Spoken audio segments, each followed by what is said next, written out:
مش هقطع الكميه كلها عشان اوريكم بس ايه اقطعه ازاي والمقاس والتفريز. اهو قطعناه ولا هنغسلوه ولا هنحطوه في ميه يا جماعه، ده ما بيتحطش في ميه عشان ده فيه ماده نشويه.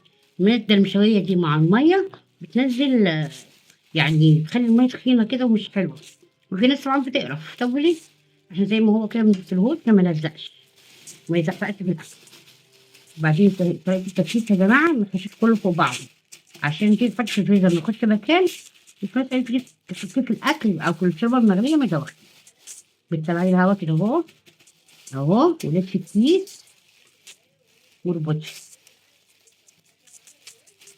بس كده، ولا هتغلي ميه ولا هتعملي اي حاجه. دي طريقه التفريز يا جماعه.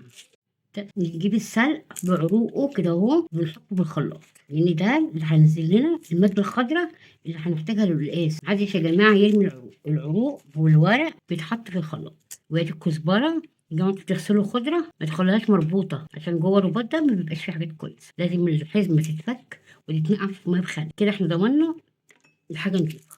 اي حاجه صفرا نشيلها عشان بتغير طعمها كده اهو. يعني الحاجات الكويسه خدناها كزبره وسلق وبس، ما نزودش حاجه عن كده بغير الطعم يا جماعه. هناخده بقى نعمل فيهم ايه؟ ادي عليهم نحط عليهم كوبايه ميه عشان تساعد الخلاط ان تشتغل، وهنضربها كده. ضربناها في الخلاط بس زودت له انا عليها نص كوبايه ميه كمان، طبعا الخضره كتير والخلاط كانت معصلجه ان هي تترمى. ضربنا كده السلق والكزبره دي، دي اللي هتحط في القاس، ما تتصفاش يا جماعه. انا هعوز كل الحاجه دي، كل حاجه في الخلاط دي انا هنعوزها، محدش يرمي حاجه يا جماعه. تمام كده بقى هنطلع منها الهوا اهو زي ما علمتكم التفريز. مفيش حد يحط كيسه فيها هوا عشان هتاخد مكان في التلاجة، وفي نفس الوقت تيجي تطلعيها عشان تستعمل بيها هتضايقك.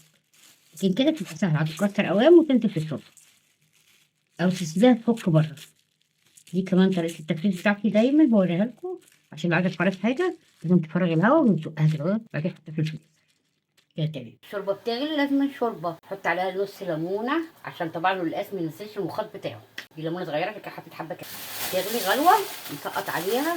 انا طبعا مفرزه القلقاس ولا غسلته ولا اي حاجه، قطعته وكيسته. بيتحط بقى من الفريزر على الميه السخنه او على الشوربه السخنه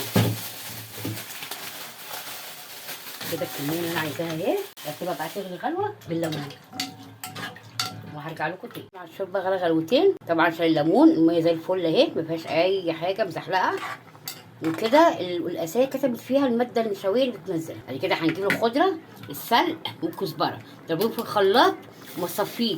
هتصفي هنا، بعد ما تصفي هنا هتنزلي الميه الخضراء وتنزلي ايه الميه الخضراء والتفل ده احنا عايزينه اهي. بس الميه الخضراء نازله ازاي دي اللي هتخضر لي القلقاس. شايفين يا جماعه اللون وجماله كده يا جماعه. هنعمل تقليه للقلقاس. حط شويه ثوم مع حته زبده وحبه زيت،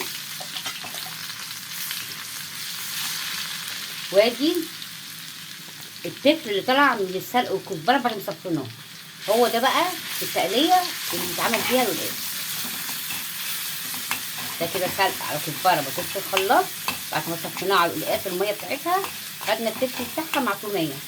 ما هنعمل تقليه حلوه قوي للقلقاس اهو.